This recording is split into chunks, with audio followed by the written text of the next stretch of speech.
Hey everyone, Andrew here, bringing you another video review, and today we're going to be doing Men of War, issue number 1. Take a look at this comic cover right here.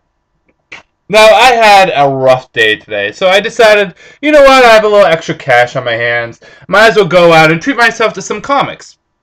Now, these aren't necessarily comics that I'm going to commit to, but they are still comics that I wanted to try, see if I liked them, maybe see if anything tickled my fancy. And if anything blew my mind on how good it was, maybe I would commit to it. But as of now, right now, this moment in time, they're just comics I'm picking up and just enjoying. Who knows, I may pick up issue number 2 or 3, but for now, they're just comics I'm going to try to sit back and enjoy.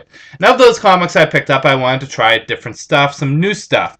And so I got Men of War, issue number 1, and of course, all these are going to be issue number 1s.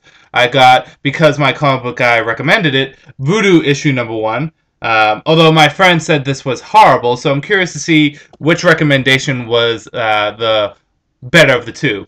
I got the Fury of Firestorm issue number 1, and then my comic book guy gave me an issue for free, and that was OMAC issue number 1, which I was going to pick up anyway, so I got it for free. So with that said, let's jump into issue number 1 of Men of War. Now, Men of War is a war title or army title, whatever classification you want to give it, which is based loosely off the old Sergeant Rock Easy Company comic. Now, Sergeant Rock was a military individual that was in DC Comics that served in many different wars, and he had a group called Easy Company. Although this is loosely based off it, it's not actually the original Sergeant Rock, rather one of his, I believe his grandson. Anyways, like I said, this is a war-based title, but what's unique about this title is that it's broken up into 2 separate stories. The first story is the introduction of the new Sergeant Rock, who is, I guess, again, the grandson of this, the original Sergeant Rock. And he's brought in by his superiors, and they have a little dialogue back and forth, and then they go into a country. I don't know which country it is, but it's obviously a hostile country, and they have a mission to retrieve a diplomat of sorts, a senator or a congressman. I completely forget what rank and title they have, but they need to pick up this diplomat of sorts, and things go awry when a superpower being shows up and causes some trouble. The question is this, will Sergeant Rock be able to get that diplomat out, or will that interference by the superhero or superpowered being be a little too much for this group of Men of War? This is, like I said, broken up into 2 stories, and the second story is about a group of combatants, military combatants, who are going into this war zone and are basically just, I don't know, they didn't really tell you. I don't know if they're trying to extract people or if they're trying to get out. Maybe I overlooked something, but they're in this war zone, and while they're in this war zone, one of their men gets shot. And unfortunately, they can't call for backup because the point of him getting shot by the enemies was to lure out helicopters so that they could shoot down the helicopters. And then this kind of ends on a climactic note. There's a little bit of a cliffhanger on exactly what happens. I won't give into what exactly it is, but it is a good cliffhanger. So let's get into the good, the bad, and whether or not you should get it. Good. I really like the dialogue and terminology that they used in this book.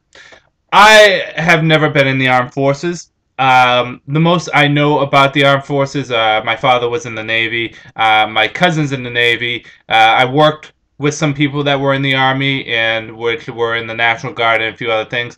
And I've went to school with several people who served in our armed forces. But I don't know the terminology that they use, the jargon, lingo that is used when you're in the armed forces. So what I like is that they use this terminology and then they put an asterisk next to the terminology like RMV or something like that, or some random thing, and then they describe to you at the bottom of the page what that means. So I like that they use that terminology.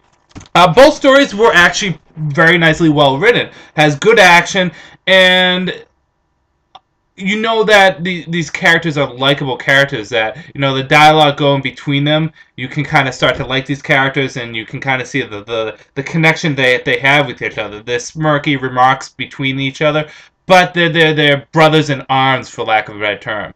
And it's a fast-paced moving comic, which is nice, and I like that. And again, the second story is a cliffhanger, which is good. I like the cliffhanger in that. Although the first story is also what's going to be, I guess, a three-parter or a two-parter. But I like the kind of the cliffhanger that they gave at the end. Bad. The only bad that I can really think about this issue is the fact that it is nice to know that these stories are set in the DC universe because they do have that superpower being show up. But I think that superpower being was in there a little too much. You don't know who they are. It could be hero, it could be villain. It could just be, you know, Jeff Johns flying around with his Green Lantern ring that he keeps. But the thing is I think it was a little too much focus on that superhero interfering with these armed forces men. I want to read a comic about the armed forces. I want to read them in realistic armed forces situation. So that was kind of meh, in my opinion. Whether or not you should get it. This comic surprised me. This was really good. The one thing I could say is if you're not into army stuff or military stuff, or infantry stories, you probably won't enjoy this quite as much as if you enjoy Batman or Superman. This is a different brand of comic, and that's why I wanted to try something new. But I really did like this, and the great thing about this comic is this is a comic that I think I can pick up issue number 1, skip a few issues, pick up issue number 7, skip a few. It's a comic that's very relaxed because they're doing short stories in it, which is nice. So, on a whole, if you have any interest in this stuff, if you play those Call of Duties games, Call of Duty, or any other things, or you have any interest in, or if you're one of the fine gentlemen or ladies that have served in our armed forces, and you're interested in picking up some comics, and God bless you guys for giving us your services, you would probably enjoy this. It was fun. It's your different brand of comic, but it's a good different brand. So I do recommend Men of War, issue number 1. With that said, this is Andrew saying peace out for now.